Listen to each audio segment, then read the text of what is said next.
আসসালামু আলাইকুম এভরিওয়ান, কেমন আছেন আপনারা সবাই? আশা করি সবাই অনেক ভালো আছেন। আমরাও আলহামদুলিল্লাহ বেশ ভালো আছি। আজকে সেহরির সময় থেকে আপনাদের জন্য ভিডিও নিয়ে চলে এসেছি। আজকে এখানে সেহরির সময় আমি রান্না করেছিলাম লাউ শাক, এরপর চিংড়ি বাটা, আর ছিল কাঁচা লইট্টা মাছ দিয়ে পোড়লের তরকারি আর বেগুন দিয়ে বাটা মাছের তরকারি। তো সব কিছুই ছিল আমাদের অনেক বেশি পছন্দের। সব কিছু দিয়ে একটু একটু করে খাওয়া হয়ে গেল, সেহরি করা একদম পরিপূর্ণ হয়ে যায় আলহামদুলিল্লাহ। দেখতে দেখতে কতগুলো রোজা পার করে ফেলেছি আমরা। তো এই তো দুজনে সেহরি করে নিচ্ছি। আর সেহরির পর আজকে আর সারাদিনের তেমন কোনো ভিডিও আপনাদেরকে দেখাবো না, একদম ইফতার টাইম থেকে ভিডিও করব। তার কারণ আজকে আমরা একটু শপিং করতে যাব, টুকটাক কেনাকাটা আছে। এবার ঈদে তেমন কিছুই নেওয়া হবে না, তার কারণ আমি ঈদের পরপরই মানে ঈদের এক সপ্তাহ পরেই আমার হচ্ছে এক্সাম আছে, এজন্য ঢাকায় যেতে হবে। আর তখন ঢাকা থেকেই নেওয়ার প্ল্যান আছে সব কিছু, এজন্য আর এখান থেকে কেনাকাটা করার ইচ্ছে হচ্ছে না। আর যেহেতু ফ্যামিলি ছাড়া সব কিছু ঈদ হবে, তেমন একটা ফিলিংসও আসছে না মনের মধ্যে। তবুও এখানে সবাই অনেক আন্তরিক, সবাই অনেক এক্সাইটেড আর কি ঈদের জন্য, এজন্য দেখে ভালো লাগে। আর আমার স্টুডেন্টরা তো আছে। তো এই তো সেহরির পরপর শুয়ে পড়েছিলাম। তারপর এই তো ইফতারের টাইমে আমি আজকে তেমন কিছু আয়োজন করিনি, তার কারণ ইফতার করেই তাড়াহুড়ো করে বের হয়ে যেতে হবে, এজন্য খুবই সিম্পল একটা ইফতার রেখেছি। এখানে আমি রোল ভেজে নিয়েছি, তার সাথে সমুচা ছিল, আর ছিল পিঠা, পুলি পিঠা, এটা নারিকেল পুলি। আর এখানে ব্রেড আর দুধ। এই দুধ আর ব্রেড খেলে আমার কাছে ইফতারে অনেক বেশি শান্তি লাগে, কেমন একটা তৃপ্তি পাওয়া যায় মনে হয়। আর ঠান্ডা ঠান্ডা হলে তো কোনো কথাই নেই।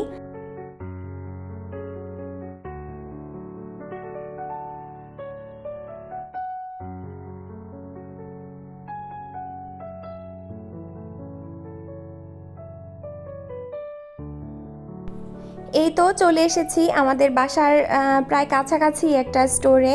এটা হচ্ছে 99-এর একটা স্টোর। এটাতে অনেক কিছু ছিল, একদম খুঁটিনাটি সংসারের জিনিসপত্র, বাচ্চাদের জিনিসপত্র, তাছাড়া কসমেটিক্স আর অনেক কিছুই। সব কিছু একদমই 99 টাকায় সেল করছিল। তো দেখে খুবই ভালো লাগছিল, কয়েকটা প্রোডাক্ট নেওয়ারও ইচ্ছা আছে। তো আজকে নিব না, আজকে যেহেতু অন্যান্য কিছু কেনাকাটা আছে ওগুলি করে চলে যাব, আর অন্য একদিন এসে এগুলি নিয়ে যাব। এগুলি নিলে আর হাতে তেমন একটা জায়গা পাওয়া যাবে না অন্য কিছু নেওয়ার। তো আমি এখানে অনেক কিছুই দেখছিলাম কেনার জন্য, আর আমার হাজব্যান্ড যেটাই ধরি ওইটাই কিনে দিতে চায়, তবে আমি বারবার নিষেধ করি যে এগুলো নিয়ে এখন আর লাভ নেই, যেহেতু কয়েকদিন পর আবার বাসায় যাচ্ছি, আবার এসে তারপর নিলে ভালো হবে। এজন্য তেমন কিছু নিচ্ছি না এখন। আর এই আয়নাটা, এটা তো নেবেই, কোনো মতেই নামাতে পারছিলাম না ওর হাত থেকে। তো এই তো এভাবেই টুকটাক জিনিসপত্র কিনে তারপর আমরা চলে আসি। আর স্টোরে কিন্তু অনেক কিছু ছিল। এখানে আমার একটা ব্যাগের দিকে নজর পড়ে। ব্যাগটা দেখতে অনেক বেশি সুন্দর, তবে কোয়ালিটি অতটা বেশি ভালো ছিল না, এজন্য আর আনা হয়নি। আর কোয়ালিটি যদি মিডিয়াম লেভেলেরও থাকতো তবুও আমি নিয়ে আসতাম হয়তোবা। এই তো এখানে ঘর সাজানোরও অনেক জিনিসপত্র দেখতে পাচ্ছেন, তাছাড়া হাঁড়ি পাতিলও রয়েছে।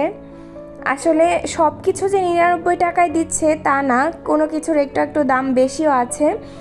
আর ম্যাক্সিমাম জিনিসই এখানে 99-এই পাওয়া যায়। আর এই তো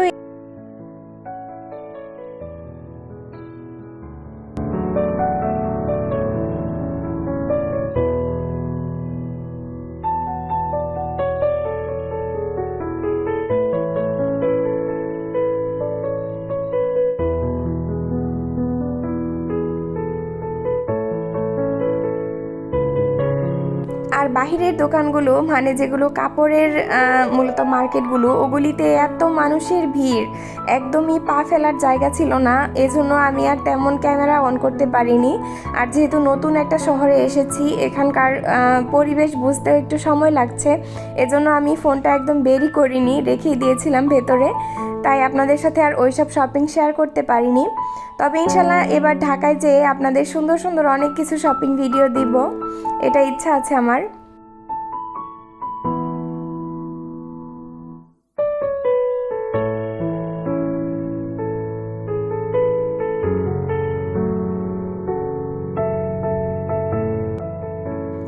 ছোট ছোট্ট একটা স্টোরে এই ভাইয়াটা অনেক কিছু রেখেছে দেখতে পাচ্ছেন, আর অনেক বিজনেসও হয় নাকি এভাবে 99-এর লোভ দেখিয়ে সবাইকে আর কি আকর্ষণ করা হয়। তো এই তো তারপর বের হয়ে পড়েছি। এই তো অনেক রাতও হয়ে যাচ্ছিল, আর এই তো দেখতেই পাচ্ছেন এর দরজার সামনের দিকটায় একদমই বিদঘুটে অবস্থা। তবে দোকানের উন্নতি হলে হয়তো বা এগুলো উন্নতি হবে। তারপর এই তো নিচে নেমে দেখলাম অনেক সুন্দর সুন্দর টমেটো পাওয়া যাচ্ছে। আমার তো কাঁচা টমেটো আবার খুবই বেশি পছন্দের, এজন্য আমরা কিছু কাঁচা পাকা টমেটো নিয়ে নিচ্ছিলাম এখান থেকে। একদম ফ্রেশ লাগছিল দেখতে। তারপর সরাসরি বাসায় চলে আসি। বাসায় আসার পর সব বাজারগুলো নামাচ্ছিলাম। আমরা আসার সময় আবার মাছ মাংস এগুলিও কিনে এনেছিলাম, ওগুলিও নামাচ্ছিলাম। তার সাথে যে সবজিগুলো কিনেছি একদম সবজির বাহার বানিয়ে ফেলেছি। বাড়িতে যাওয়ার আগে আর সবজি কেনার প্ল্যান নেই, এজন্য যা কেনার আজকে কিনে এনেছি। এই তো দেখতেই পাচ্ছেন এখানে অনেক কিছু কিনেছি।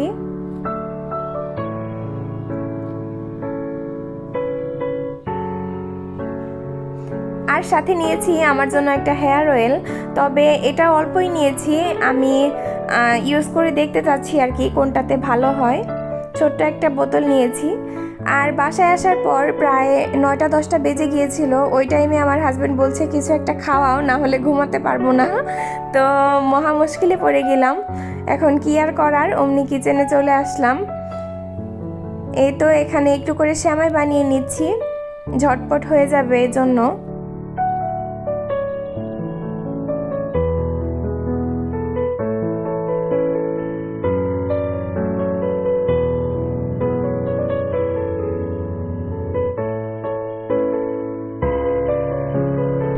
সেমাই খেয়ে ওনার নাকি মুখ মিষ্টি হয়ে গিয়েছে, এখন আবার ঝাল কিছু খেতে হবে, এজন্য আবার ঝাল করে চাপটি বানাচ্ছি। দেখতেই পাচ্ছেন জামাইরা আসলে বউদের কি পরিমাণে খাটায়।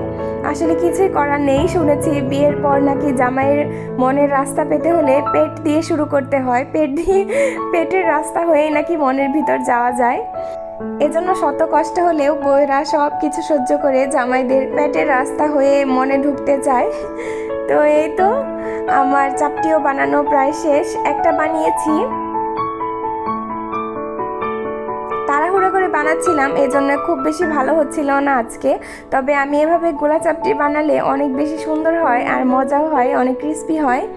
আপনাদের ইনশাল্লাহ একদিন রেসিপিও দিয়ে দিব কিভাবে বানাই। এটা একদমই সিম্পল একটা জিনিস। তো এই তো আজকের ব্লগটা আর বেশি লং করব না। আজকের ব্লগটা আমি এগুলো দিয়ে সাজিয়েছি। কেমন লেগেছে আপনারা অবশ্যই কমেন্টসে জানাবেন, আর ভালো লাগলে অবশ্যই একটা লাইক দিবেন। আবার কথা হবে নেক্সট ভিডিওতে। সে পর্যন্ত সবাই ভালো থাকবেন, সুস্থ থাকবেন। আল্লাহ হাফেজ।